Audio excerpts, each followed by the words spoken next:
A 30-day ultimatum to those who have encroached on the Kenya Power and Lighting Company wayleaves to vacate immediately before the government moves in to evict them. Interior CS Dr. Fred Matiang'i says the evictions will be done in a humane manner, respecting individual property and human rights. The CS says this will be done to protect human lives in case of danger, as well as protecting establishments in the power sector. Our reporter Maina Mwangi begins this bulletin tonight.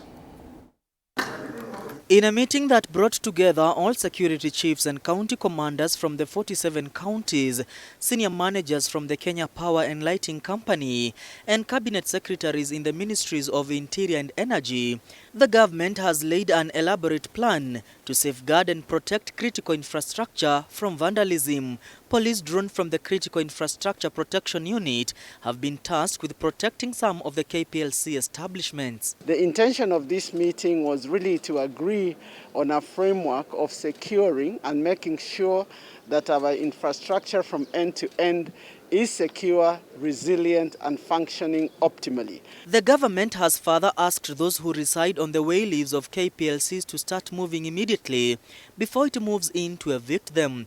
Matiang'i says thousands of people are living in danger of encroaching land meant for the passage of heavy KPLC power lines. Chiefs and assistant chiefs have been tasked with the duty of sensitizing those affected on why they need to move away from the power lines. If you saw what happened at Kayole, you actually arrived there and immediately kneel down and thank God. We had hundreds of our people right under those pylons.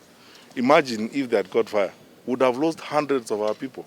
We are going to start a process now, working jointly with our energy sector actors, of quietly but in a very orderly manner removing our people from the wayleaves and then moving them out of the line. Sensitization will begin.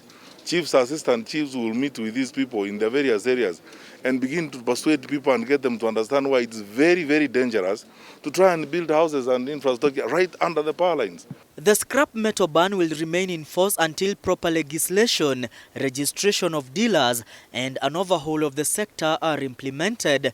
Matiang'i says officials from the Ministries of Interior, Trade and Energy will meet with stakeholders in the sector to align the scrap metal trade and keep off rogue elements, aiding the vandalism of key infrastructure. People do this and they sell this scrap metal to dealers. Some who are not even licensed, some who are in the black market, some who are basically engaged in criminal activity and so on. It has been a chaotic environment. That's why the president, put in place this moratorium. And we have worked with these good people and agreed on how we are going to enforce the moratorium. While on the other hand, again, immediately we start with the Ministry of Trade next week and Industrialization to organize that sector. The move by the government to evict those on the wayleaves comes weeks after major KPLC pylons collapsed in Embakasi thanks to vandalism. As the government moves in to evict those living on the wayleaves of the Kenya power lines, what Kenyans living in those places will be waiting to see is the processes and procedures that will be followed, lest thousands be left homeless. At the same time, police officers will continue implementing the scrap metal ban until the moratorium by President Uhuru Kenyatta is vacated. Mwangi Maina, TV 47.